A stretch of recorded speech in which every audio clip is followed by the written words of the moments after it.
Alright, so in this video I am going to go over how to play Gymnopedie by Satie. This is Erik Satie. He was a French composer. He actually came before Debussy and Ravel and guys like that, and he was actually a big influence for a lot of their music.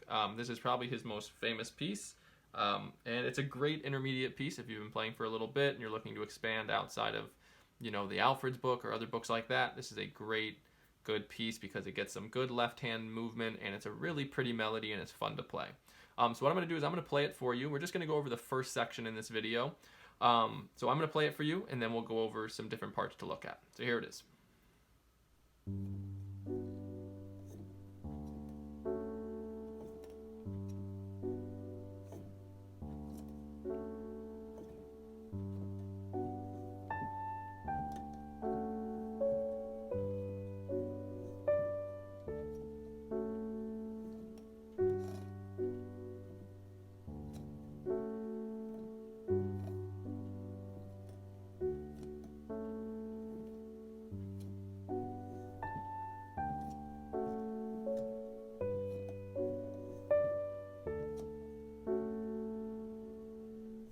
And that is where we're going to stop. It usually goes into a part with...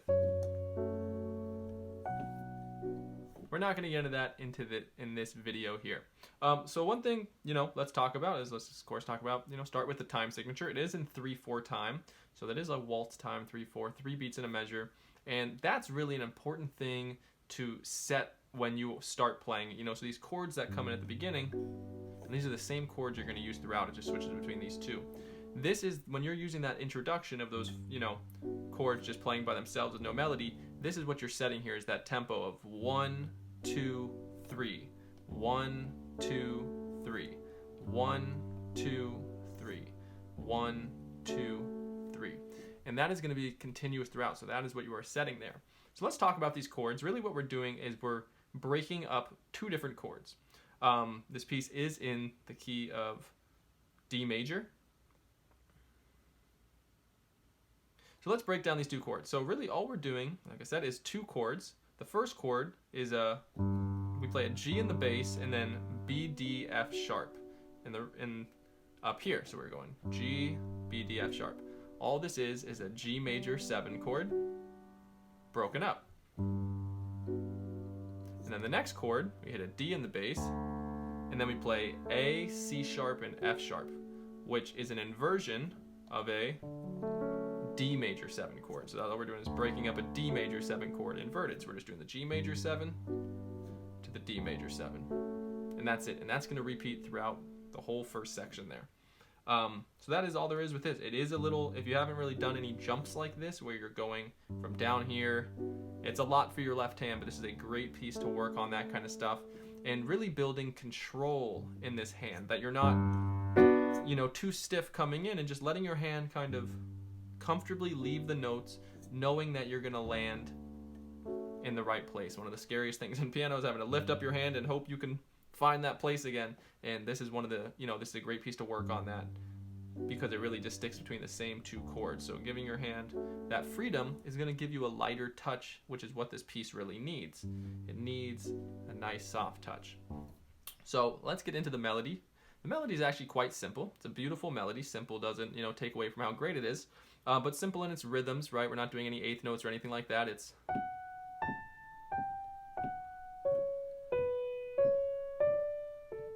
Right, so...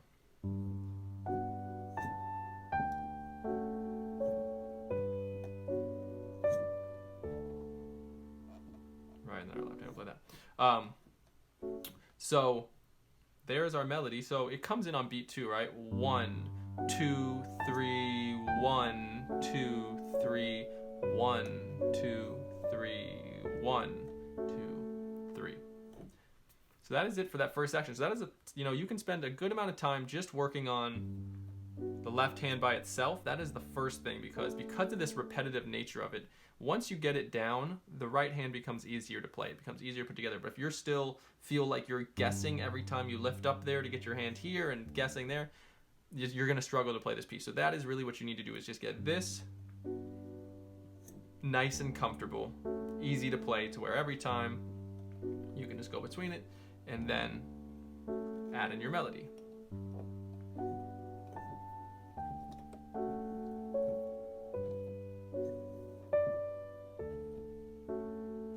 this next part,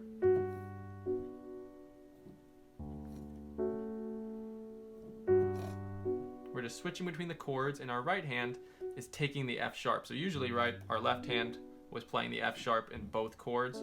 Now our right hand is treating that note more like a melody note. Right? Now I don't have the sheet music in front of me, unfortunately, but some of those F sharps are tied over. So look at the sheet music. You're not playing it every time like that. You are holding some of them over. I believe the way I'm playing it is correct, but I could be wrong. But anyways, that is the idea with that little section there, right? So we have this beautiful melody way up here, slowly making its way down the keyboard, and then we play this F sharp. Just a moment to think. And then back into it.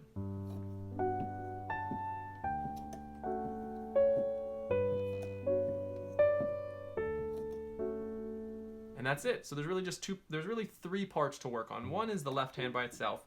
Two is that first section of the melody. And then the third part is, with that F sharp part, paying attention to where those ties are coming in, when you play them, when you don't. And that is it. I mean, there will be a second part to this where it's...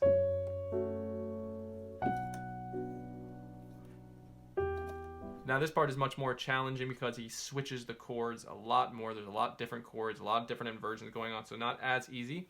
But that first part is a great place to start, and even if you can't get to the second part just yet, even if you can only get down the first part but you can't learn the rest of it yet, don't let that stop you from learning the first part. You know, there's lots of pieces that I've worked on where I was ready to handle the first section, but I couldn't do the second section. But I didn't want that to stop me from learning the first section because, like I said, you learn so much when you learn a new piece. It's not just about being able to perform a piece you like. It's the things you learn along the way. Like I said, with this piece, a big thing you're learning in this piece is your left hand being able to make these jumps. That's an important skill to start building at the piano, is to let your left hand leave the keyboard, right? Make a jump and feel confident that you're going to land in the right place. Another thing that you're working on with this piece is just expression of the melody, right? I didn't get too much into that because this piece pretty much expresses itself as you play it, but really paying attention to how you're playing each note in that melody.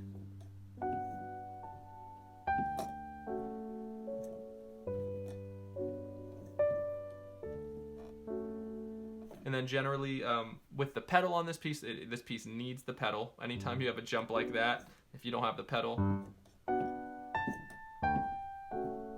will not have the same feeling. The pedal adds so much to this piece. So definitely work to get the pedal. You'll just change the pedal every time you go from, so the G you play together with this, pedal stays down, switch it after we hit the D there, keep this down. So the G chord gets one pedaling, that gets one pedaling. You could be a little more sensitive with the pedal and switch when you go from here, switch the pedal there. That could have a nice effect on it. Is every left hand movement you do change the pedal, but you don't have to, as long because this is one chord, so keeping that in one pedal is fine if the notes go together. All right, so I'll play it through one more time, just so you can hear it again, and I think you should be able to handle it from here.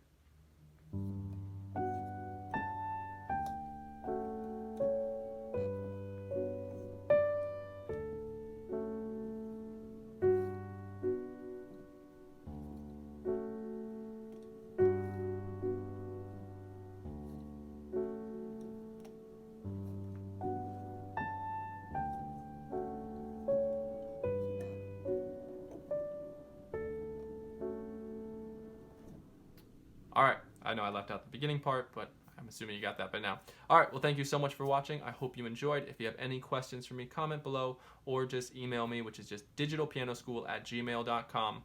I'd love to hear from you and see your progress on the piece. If you want to send me a video of you playing it, if you have any questions, I'm always available through email for that. Thank you for watching, and I hope to see you again soon.